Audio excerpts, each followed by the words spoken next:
Buonasera Didion. Buonasera, io stavo mangiando piatatina di meloti con farina di riso. Buona, ho dinato 33 caltoni. Non mi può dire la poesia dei trentini, sentiamo. 33 trentini, venivano giù da Trento, tutti i 33 troteleranno. Così. Però tu non ci hai detto di preciso in quale città vivi in Cina. Sì, siamo curiosi. Allora, io abitare vicino a Pilimbeco-san, che è vicino a Villa Bartolomeo, Sì. prima di Castagnalo Niang, Sì. attraversata da Traspolesana Street, che è una strada chiamata anche strada di Cenerentola. Ah dai, perché? Perché ogni tanto trovi una scalpa sopra. Oppure anche street scalica. Sì, perché ogni tanto trovi sacchetti di mondì sempre a sole di sotto. Sì. E tu decidi di venire a trovare me e devi uscire a prima uscita, che è uscita Occhio Bello a Mandola. Sì, vabbè.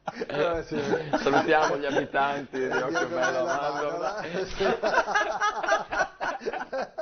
Ecco. Tu fai due rotonde, poi esci prima uscita a destra, a fianco al negozio di mutande da vigliacche. No, ma no, non si fa Tu vedi insegna di mia trattoria bella piccola. Tu parcheggia l'occhettone di tua macchina.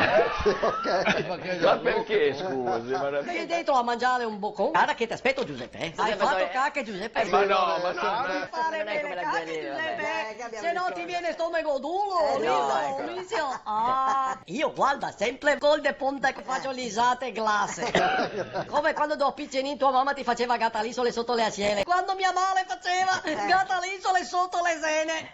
Li devo a clepapele. E a volte facevo anche gossetta ai mudandine. No! E a volte anche da ridere mi scappava a scuola sera. No, ma dai, ma non si E giù a ridere ancora di più. A ridere. Ma lì da te si fa Tra tardissimo l'altro, sì, però, perché che il ore fuso sono? orario. Ti dico sono le 21:57. Allora, sono più 8 ore, 22, 23, 24, 25, 26, 27, 28, 29. Quindi adesso sono quasi le 29. E qui tra poco si sente il galletto finto cantare. Come il galletto finto? È un galletto di legno che ha fatto mio compare Giacometto. Ma dai, ma perché? Che quando canta del Zebeco fa tutti innamorare. È un galletto di legno massiccio, ma sì, non tu lucciolare. No, Venite a catarmi. Siamo aperti anche la domenica. Allora invece siamo serati perché devo guardare il gol de pompa. Bravissimo. Mandiamo un ideale saluto invece al vero autore di queste frasi che ci è rimasto nel cuore, grande Piero. Vi aspettiamo lunedì prossimo, non mancate, mi raccomando, non mancate. Ciao!